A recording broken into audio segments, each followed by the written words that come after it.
महापुरुषांचा अपमान सहन केला जाणार नाही. गुन्हेगारांना शिक्षा झालीच पाहिजे. झालीच पाहिजे, झालीच पाहिजे. गुन्हेगारांना शिक्षा झालीच पाहिजे. महापुरुषांचा अपमान सहन केला जाणार नाही. गुन्हेगारांना शिक्षा झालीच पाहिजे. झालीच पाहिजे, झालीच पाहिजे. गुन्हेगारांना शिक्षा झालीच पाहिजे. गुन्हेगारांना शिक्षा झालीच पाहिजे. महापुरुषांचा अपमान सहन केला जाणार नाही. झालीच पाहिजे. झालीच पाहिजे. झालीच पाहिजे. झालीच पाहिजे. झालीच पाहिजे, झालीच पाहिजे. झालीच पाहिजे. झालीच पाहिजे, झालीच पाहिजे. गुन्हेगारांना शिक्षा झालीच पाहिजे. झालीच पाहिजे, झालीच पाहिजे. गुन्हेगारांना शिक्षा झालीच पाहिजे. गुन्हेगारांना शिक्षा झालीच पाहिजे. झालीच पाहिजे. झालीच पाहिजे. गुन्हेगारांना शिक्षा झालीच पाहिजे. झालीच पाहिजे. झालीच पाहिजे. महापुरुषांचा अपमान सहन केला जाणार नाही. गुन्हेगारांना शिक्षा झालीच पाहिजे. झालीच पाहिजे, झालीच पाहिजे. गुन्हेगारांना शिक्षा झालीच पाहिजे. गुन्हेगारांना शिक्षा झालीच पाहिजे.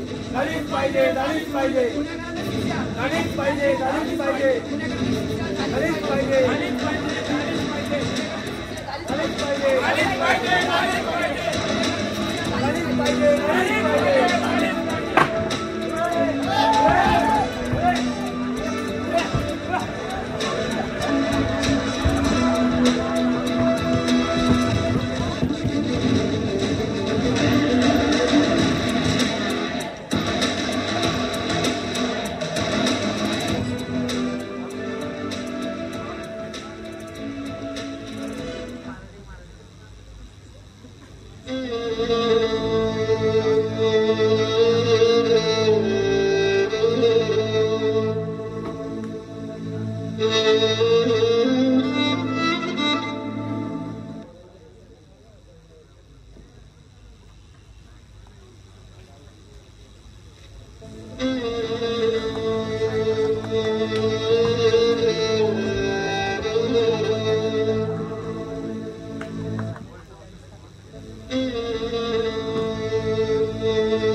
आजच्या काळात देखील गंगामध्ये दुर्दैवी गोष्ट 20 वर्षापूर्वी माझी असंच घर गाड होती, पण मी असल्या मार्गाला न जाता शिक्षणाने पुढे गेलो.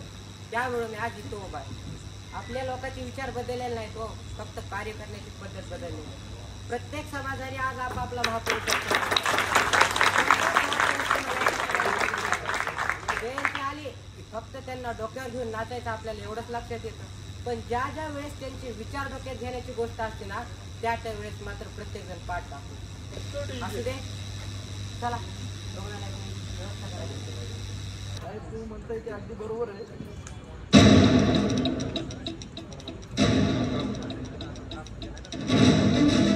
आज समाजामध्ये मोठ्या प्रमाणात जातीभेद, स्त्री पुरुष असमानता, उच्च नीच, श्रीमंत गरीब, दलित अस्पृश्य म्हणून समाजामध्ये संघर्ष निर्माण केला जातोय. महापुरुषांच्या प्रतिमा विटंबल्या जात आहेत. त्यामुळे जातीमध्ये समाजामध्ये लोकांनी आपल्या जातीचा समाजाचा वाटून घेतलेल्या महापुरुषांवरून संघर्ष निर्माण होतोय. दंगली घडतायत. हे महापुरुष कोणत्या एका जातीचे नाहीत, कोणत्या एका सामाजिक गटाचे नाहीत.